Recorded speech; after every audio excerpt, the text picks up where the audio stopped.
Hey there, and welcome to Lesson 2, where we're going to outline the steps, the basic stages, in a very simple sales funnel.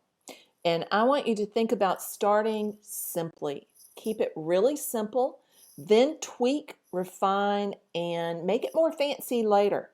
So we're going to go over these stages for a very simple funnel here.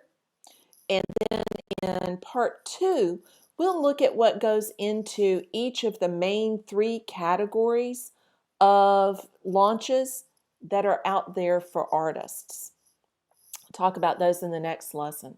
But in this lesson, we're just going to go through the stages of a simple sales funnel. So you get the overall idea of what a basic, very basic launch looks like.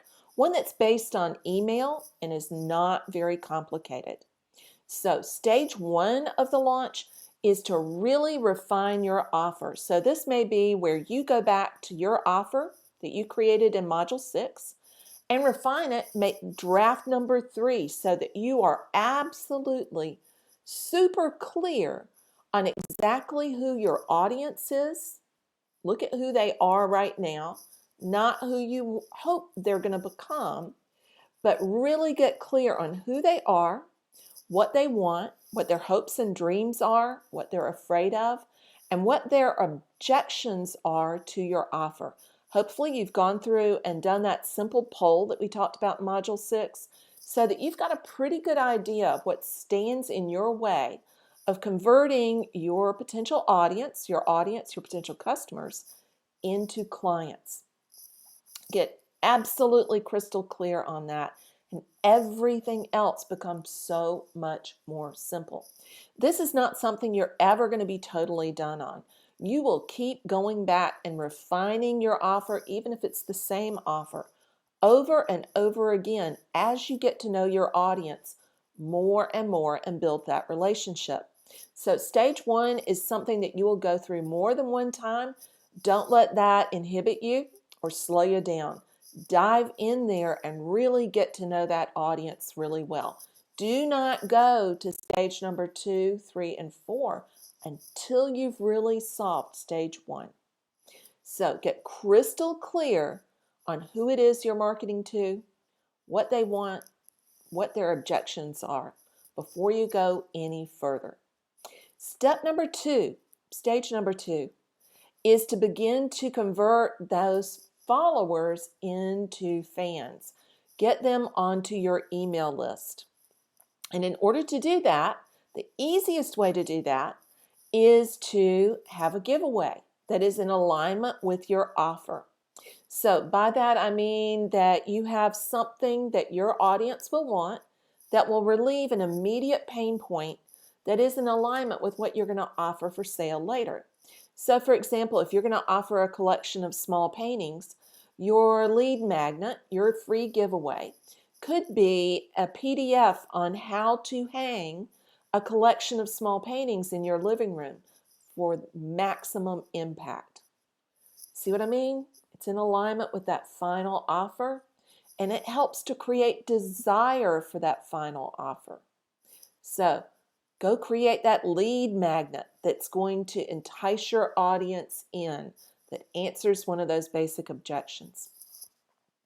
In order to make that lead magnet effective, you're going to have a place for them to opt in. That means setting up your email system if you haven't done that already. Remember that there's an entire module on your email list in the painter's business. So if you haven't done that yet, dive back into the painter's business and go through that module now, get that email list set up.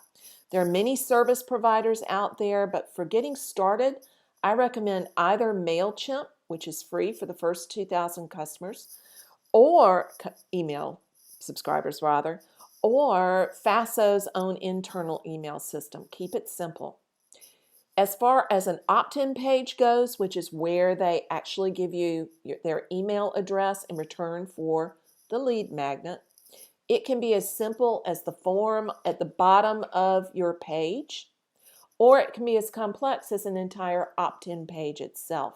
For now, keep it simple. Get just that form that says, join my email list, gives them a place to put their email address, and a button that clicks sign me up.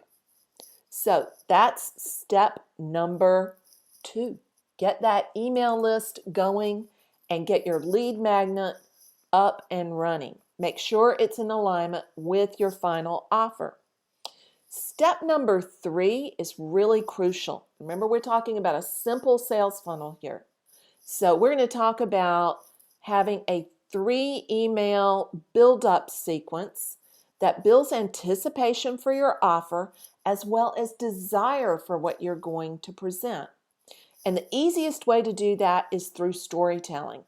So I want to challenge you to create a list of 5 really juicy stories that you can include, select from in the course of creating both your social media posts and your emails for that build-up sequence. As an example, I told a story about how I got started in doing daily paintings and how it made me fall in love with where I was for my email list. And that was a build-up towards my daily painting practice emails. So it can be, it needs to be somewhat connected to your offer, but there are all sorts of ways to tie things back to your offer. So come up with some stories that you can tell around either the process or the product or your why. If you're stuck on what to put in there, go back to the video challenge and look at the prompts in there, because you can use the prompts that are in the 5-day video challenge as the content for your 3 email build-up sequence.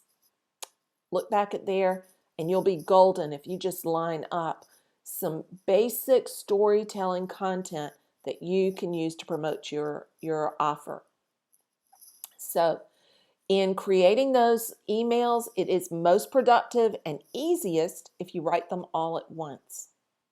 Your first one is going to probably need to talk about what the opportunity is. Let them know the general gist of what you're doing. You don't need to tell them, buy my product now, but you need to outline the what of what your offer is going to be. Talk about whether it's going to be a collection of paintings or whether it's going to be reproductions, what the subject matter might be, but get a what going in there. In your second email, begin to answer some of those objections and tell stories around that. In the third email, you're going to answer objections again and talk about the transformation. Talk about the change that will happen in your fans' life if they become a client and customer. For some examples of those emails, dive back into the painter's business, into that final module on story selling. Because in there you'll find an email sequence, an example of an email sequence that I used to do exactly this. Don't copy that email sequence because it won't be in your words. Put it into your own words and apply it to your own offer. Shape those emails. Feel free to share them in the group if you're not sure exactly how to phrase things. But keep them authentic to your voice. Don't feel comfortable writing? Make video instead. But get 3 pieces of content that lead to your offer. And in that last email, send your list to your sales page, which is step number 4. Create a sales page that converts. What makes a sales page convert? It's where you outline your transformation as the headline, and you have really simple tools in place that allow your customer to exchange money for what you're offering. It's where you present your offer. Whether it's a series of 5 paintings or 3 reproductions or whatever else it is that you're offering. Keep it very, very simple. Use a basic shopping cart. Have a link that allows people to click the button and exchange money for your product. Remember that one of the primary things that removes objections is a guarantee. So be sure to outline that on your sales page. So have the headline that outlines the transformation, make the offer, tell people how much it is, then answer objections, and you can put those into an FAQ or into a simple list, or it could be just as simple as stating what your guarantee is. Then let people know what will happen afterwards. Your painting will ship in 2 weeks. Your painting will ship in 2 days. Your painting will ship tomorrow. Let them know what's going to happen. Once you have created that sales page, it's time to put it out there. So schedule your launch. Put it on a calendar. Make yourself accountable in the group and announce it. So what I want you to do now is to download the workbook and go through the checklist. Create the basic stages for a really simple launch. Share your ideas into the Facebook group. Ask any questions that you have. We're going to tweak this first simple launch and get it out there. Talk to you soon.